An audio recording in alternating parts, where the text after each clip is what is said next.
আমাদের কাছে যেহেতু তাদের পুরনো রেকর্ড আমরা দেখেছি যে তারা এর আগেও বিভিন্ন ধরনের অপরাধের সাথে সরাসরি সংশ্লিষ্ট ছিল, এর অর্থ হচ্ছে তারা চিহ্নিত সন্ত্রাসী।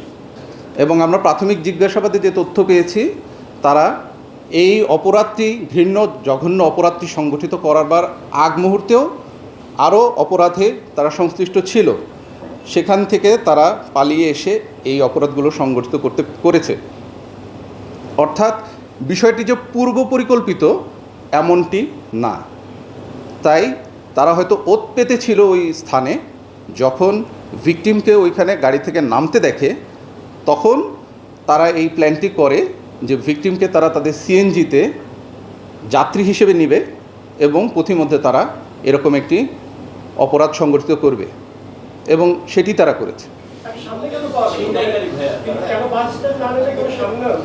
এটি পরবর্তীতে জি বিষয়টি যেটা হয়েছে যে তাকে প্রথমে সিএনজির ভেতরে থাকা অবস্থাতেই কিন্তু কিছু আঘাত করা হয়েছিল, যে আঘাতের চিহ্ন তার শরীরে পাওয়া গিয়েছে, এবং পরবর্তীতে তার কাছ থেকে তার অর্থ, মোবাইল এবং জিনিসপত্র ছিনে নেওয়ার পর তাকে চলন্ত সিএনজি থেকে রাস্তার মধ্যে ছুঁড়ে ফেলে দেওয়া হয়। ওটা যেহেতু একটা বিশ্ব রোড, পাকা রোড, ওই রাস্তাতে যখন সে পড়ে যায় তখন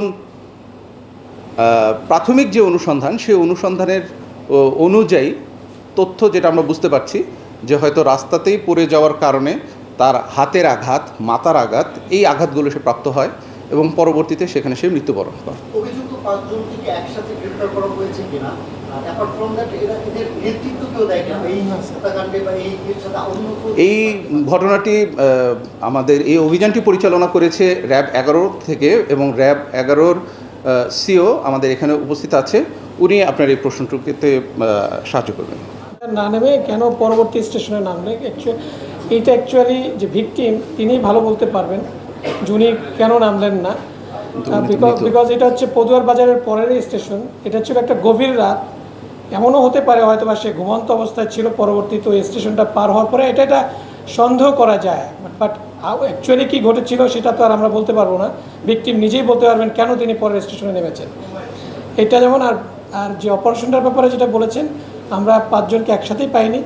আমরা আমাদের তথ্য প্রযুক্তি, আমাদের লোকাল সোর্স, এদের উপরে ভিত্তি করে আমরা সেপারেট অপারেশন করে তাদেরকে 5 জনকে গ্রেপ্তার করা হয়েছে।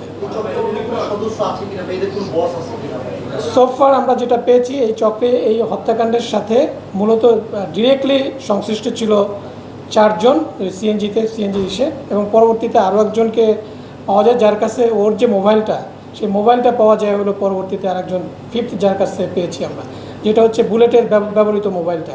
সো এই 5 জন, বাট ছিনতাইকারী এদের চক্রের সাথে তো আরও অনেকে থাকে, এটা পরবর্তীতে ইনভেস্টিগেশনে বের হয়ে আসবে।